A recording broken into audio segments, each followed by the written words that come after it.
నమస్తే. Welcome to our channel. నేను మీ anchor రేఖ.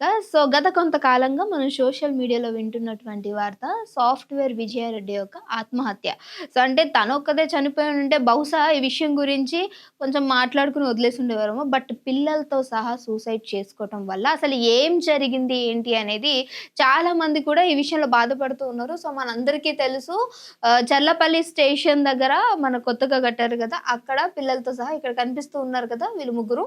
So, చనిపోవడం అసలు ఏంటి అనేది ఇప్పటి వరకు అంటే పోలీస్ వాళ్ళు కూడా ఎందుకు ఏంటి అనేది ఎంక్వైరీ చేస్తూ ఉంటే సరైన ఆధారాలు ఇప్పటి వరకు తేలలేదు. ఎందుకు అనేది ఎంత ఎంక్వైరీ చేసినా తెలియట్లేదు అనంటే తనేదో ఫస్ట్ నోట్ చూపిచ్చారు.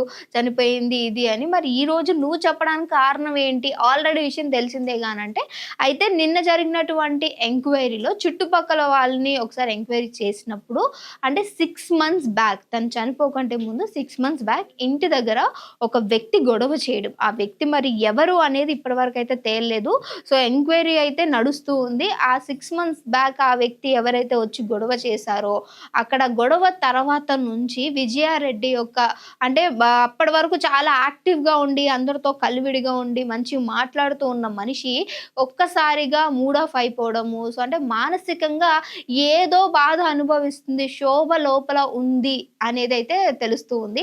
చాలామంది ఈ విషయం పట్ల మాట్లాడి పక్కనున్న వాళ్ళు బహుశా ఆ రోజు అయినటువంటి గొడవే ఈరోజు తను చనిపోవడానికి కారణమేమో అనే కోణంలో కూడా సో వాళ్ళ యొక్క అభిప్రాయాలు వ్యక్తం చేయడం జరిగింది.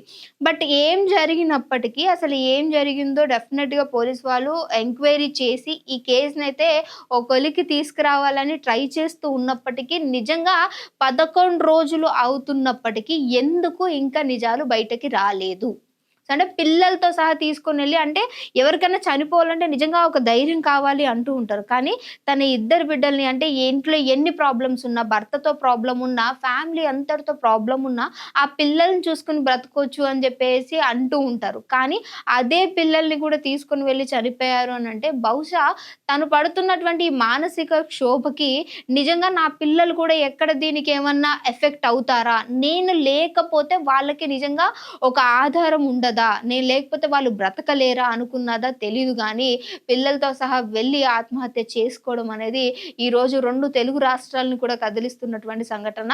ఇదొక్కటే కారణం అనుకుంటే ఈరోజు ఈ 6 నెలల క్రితం జరిగిన ఈ గొడవకి తను అప్పటినుంచి మానసికంగా క్షోభ అనుభవిస్తుందనడానికి సో, చుట్టుపక్కల వాళ్ళు ఇప్పటి వరకు చెప్పలేదు. ఈరోజు ఈ విషయాన్ని బయటకి చెప్పారు అనంటే అసలు ఏం జరుగుతుంది? మరి వాళ్ళెవరైనా బెదిరిచ్చారా? లేదు అనంటే అప్పటినుంచి ఏమైనా బెదిరించుకుంటూ ఇంకేమైనా జరుగుతూ ఉందా అనేది తెలీదు గానీ, ఈ కోణంలో పోలీసు వాళ్ళైతే దర్యాప్తు చేయడం జరుగుతుంది. అసలు నిజాలు బయటకి రావాలి. ఎందుకు చనిపోయింది బిడ్డలతో సహా అని చెప్పేసి తేలాలని అందరూ కూడా ఆశపడుతున్నారు. సో, మా మీడియా వాళ్ళ తరపు నుంచి కూడా అసలు ఏం జరిగింది? నిజాలు బయటకు రావడానికి మేము కూడా ప్రయత్నిస్తూ ఉంటాం. ఇంకేదైనా అప్డేట్ తెలిసినా డెఫినిట్‌గా ఈ విషయాన్ని మీ వరకు షేర్ చేసుకోవడానికి ట్రై చేస్తాము. So, thank you so much for your watching. ఇంకో వీడియోతో మళ్ళీ మీ అందరి ముందుకొస్తాం. చూస్తూనే ఉండండి అవర్ ఛానల్.